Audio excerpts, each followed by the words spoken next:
और बबलू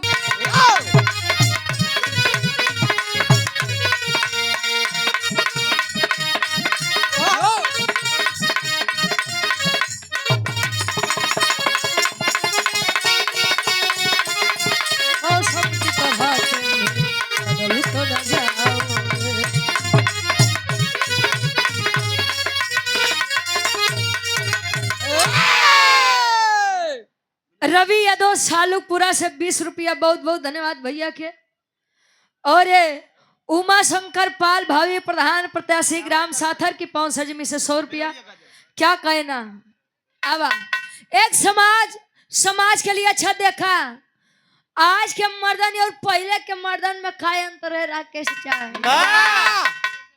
तनी से कवि जी बेलवरिया गीत में फरियावे के कोशिश करत है। एक बात देखो रुक जा, बुरा हुई के लागे जे वैसे ने होई कहे काना रहा खोच जाए छिनार रहा टोक जाए। नहीं बतो तो वही आदमी जानत बा यार। वाह अच्छा ठीक है बा।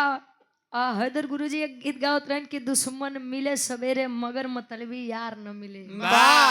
और रड़ुआ रहा जन्म भर मगर कर कसा है नार ना मिली। आओ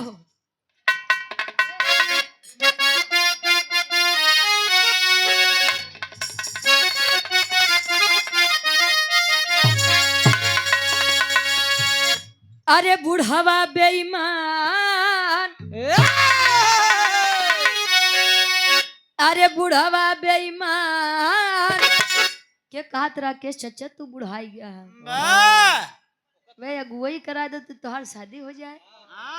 अरे भले उजर की छिपाई लिया तू भाई और का उजर की काहे छुपई हो देख ले चढ़ाव करियो। अरे ना हो हाँ करियो चढ़ाव करियो तो उजर की तो आजकल के लइकन क्या जात बहुत तो चचा हमार 37 साल को हो गया है।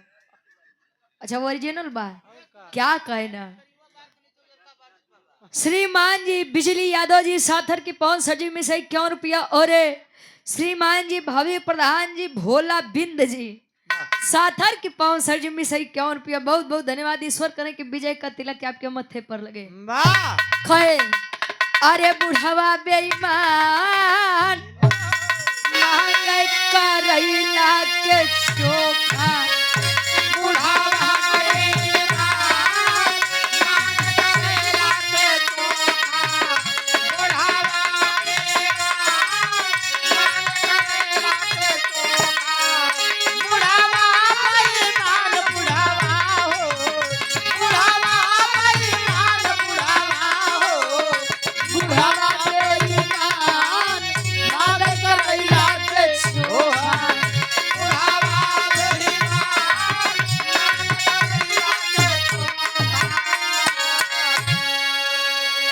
बुढ़वा बेईमान मांगे करैला के चोखा।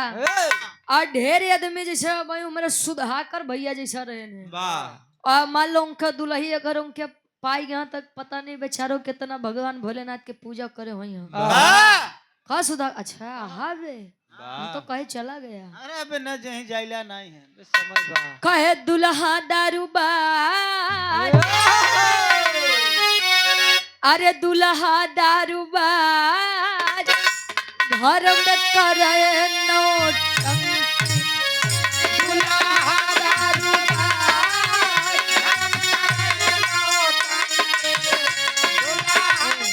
दुल्हा दारूबाज घर में करे नौटंकी। रामायण से प्रसंग आप लोग बाहर से सुना।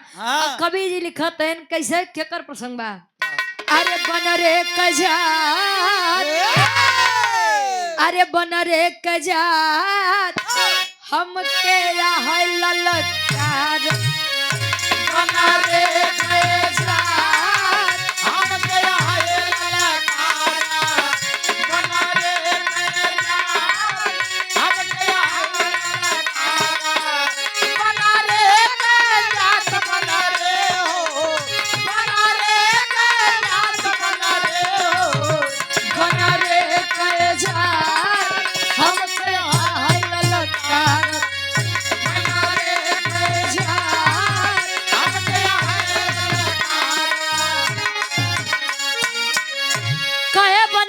जा तो हमके आहाय ललकारत। वाह हनुमान जी जब पहुंचे डब्लू गुरु जी हाँ जी रावण के नगरी में, तो रावण दशानन कहे कि कल के बनरे के जात तू हमका ललकारत है। वाह अबे तू जानी न पाया कि दशानन रावण के शक्ति का बा। वाह हमारे घरे शनि देव जी जैसा देवी देवता बंदी बन के बैठा हमारे चरण के नीचे आ तू बानर होई के हमका ललकारत है।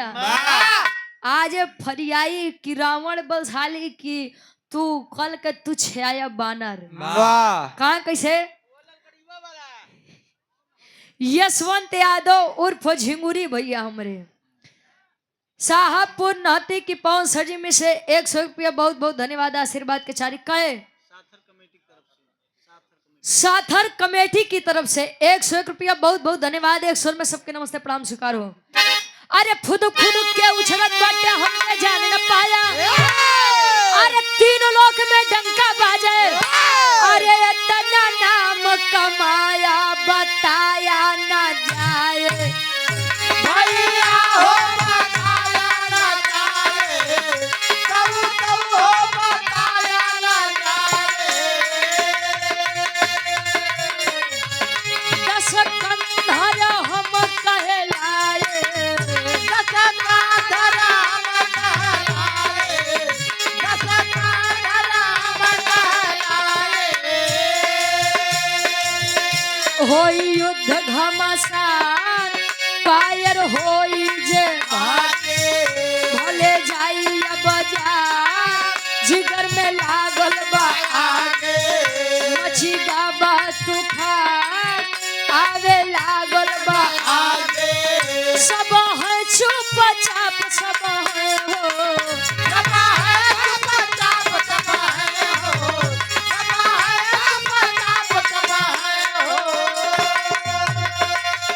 सब है चुप चाप हमके आहल लकारत। सब है चुप चाप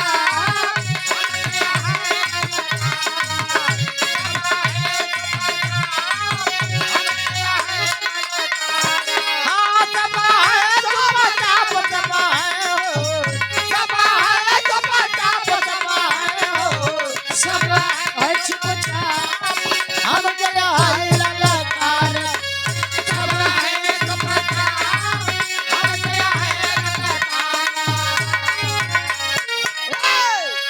और ये छोटे लाल बाबूजी हमरे सराय ममरे से गार्जियन जी के द्वारा 51 रुपया बहुत बहुत धन्यवाद। अरे जिंदा है। नहीं जा अरे नहीं जा। उन्हें बुलाई गवाइल है अरे जा नहीं अरे तो अरे नहीं भैया हमारे पागल कुकुर थोड़ी काटे बे। अरे ना ना हमारे पागल कुकुर थोड़ी काटे बे। तनी सा विचार किया कहे फुदुक फुदुक क्या उछलत बाटे हम क्या जान न पाया। अरे तीन लोक में डंका बाजा इतना नाम कमाया। कहे कि तीन लोग 14 भुवन में बतावा हमार नाम बाजे। रावण रावण है और रावण के बाद तू एक बानर होई के ललकारत है। पहले के लोग कहे कि रघुकुल रीत सदा चली आई अब प्राण जाई पर वचन न जाई। बात खातिर मर मिट जाब लेकिन बात कटे के ना चाहिए नहीं चाहिए। रावण भाई वीर आदमी कहे कि ठीक बा आज देखा जाए कि तोरे अंदर ढेर ताकत बा कि हमारे अंदर ढेर ताकत बा। हनुमान जी कहे कि ये स्वामी राजा रावण अभी भी टाइम है अहंकार मत करो झुक जाओ। अच्छा हम रामायण पूरी देखे लेकिन रावण की मुझे बात अंत में बड़ी प्यारी लगी थी। रावण बोला कि रावण मर सकता है लेकिन रावण झुक नहीं सकता है। जिंदगी सबको मिलती है और जिंदगी में जो डर डर के जीता है वो जिंदगी में एक बार नहीं पता नहीं कितनी बार मरता है। और जो डर कर नहीं जीता है उसे मरना है ही। वह एक ही बार जीवन में मरता है वो भी अपनी मौत पर मरता है। ये मर्दन के निशानी बा। पहले के मर्द मोछ ऐंठ के बात बोले जज्बाती अब के मर्द मुछमुंडा हो गए तनिको शर्म नहीं आती। अरे वाह कहो गुरुजी हाँ हाँ और का पहले के आदमी मोछा उछा रखे में बड़ा शौकीन है, इनका छोटे लाल बाबू जी हाँ हम मोछा ऊपर रखे के उच्च मुछ कहाँ है हाँ और नीचे वाला रखा है तो के नीच मुचका नीच मुछ कवा है, तीसरे नंबर पे गुच्छ मुछ हाँ चौथे नंबर पर छुछ मुछ वाह और जे करे हइयो बहु चिकन करा के चलत है वाह इसे राकेश चचा अरे आप बदे नहीं बा हाँ नहीं दे आप सोचा वो सब आदमी बदे बा वाह खैर राकेश चचा के हमरे भरपूर मोछा दाढ़ी आओ तो रखबे नहीं करते हैं। वाह तो आज चाची बिगड़त नहीं पे तो नहीं रखते हैं। अच्छा हमारी चाची कहीं बिगड़ी हैं? वाह उनके गलत हुई अरे यार तू ढेर देखा जाता है। वाह अरे हम भाई पूछ रहो ही रही अच्छा हम तो सोचे सीसीटीवी कैमरा लगवाया है। ये डॉक्टर राजकुमार यादव जी प्रत्याशी क्षेत्र पंचायत सदस्य ग्राम सभा साथर से 100 रुपया हमारे गार्जियन जी के द्वारा और ये यशवंत यादव उर्फ झिंगुरी नाटी साहबपुर से 100 रुपया बहुत बहुत धन्यवाद बा आशीर्वाद के चाह रही तले हनुमान जी का अच्छा ठीक बा अब जितना जोर तोहरे अंदर बा तू यजमावा जितना जोर हमारे अंदर बा हम यजमाऊ वाह महाराज जितना जोर तोहरे अंदर बा खाली एक मुका तू मारा जितना जोर हमारे अंदर बा खाली एक मुका हम मारा वाह अभी यारे देखला के तने पानी में बा वाह पानी न पाए हो हाँ हो इसे मोटे आदमी देख के कबहू डेराया मत हाँ अब पातर आदमी देख के कबो भीड़ा मत इसे हमारे डबलू गुरुजी यहाँ रमेश कुमार सराय ममरेश 100 रुपया और आनंद प्रकाश प्रधानाध्यापक ग्राम सराय ममरेश से यानी गुरुजी के द्वारा 100 रुपया बहुत बहुत धन्यवाद। गुरु का मतलब ही यही होता है जो अंधकार से प्रकाश की ओर ले जाए। वाह बहुत बहुत धन्यवाद बा गुरुजी के चरणों में। चले हनुमान जी करत हैं का करें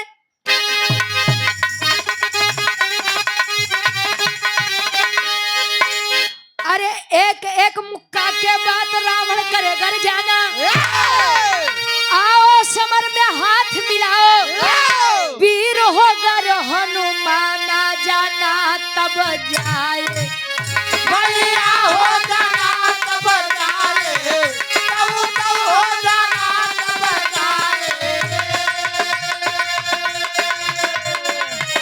रामदूत है हम कहलाए रामदूत तब कहलाए रामदूत तब बोले पहले तुम्हार नहीं न देखबा चखबा हथियार मुँह से खेच पूरा जब स्वर्ग सिवा बैठ के रोटनी रुचि में बाटे ताप रुचि में बा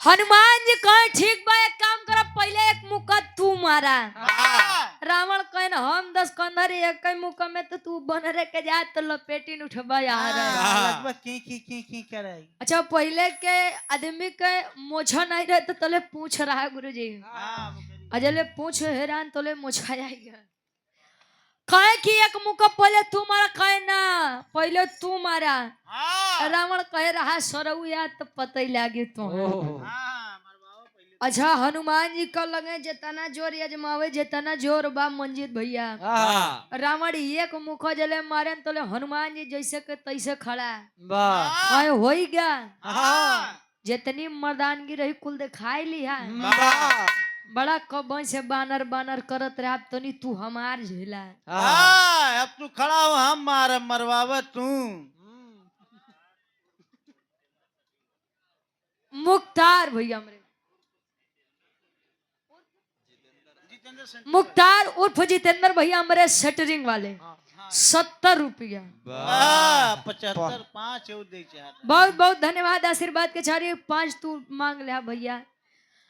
हनुमान जी जैसे लगे जोरी अजमा तले देवी देवता सोचे अरे यार कुल हनुमान जी खत्म कर दी है तो राम जी के था बड़े वनवास से आए रहे।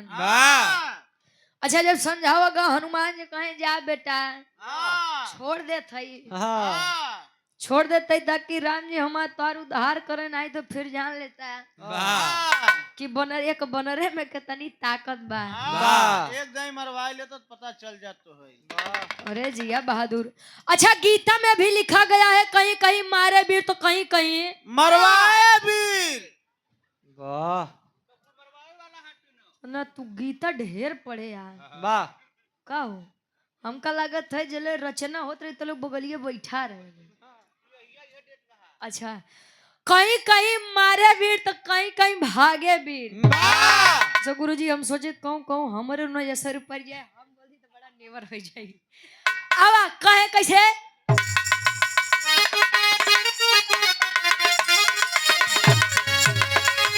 रुचि में बात ताप रुचि में बात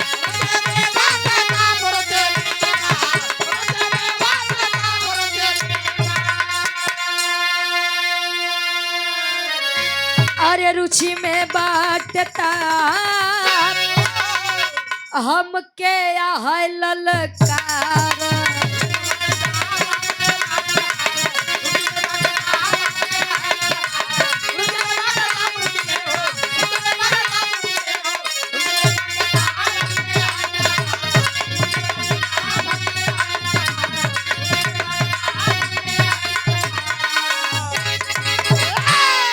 बहुत बहुत धन्यवाद राकेश चाचा से। अब आप लोग आनंद ले जाए।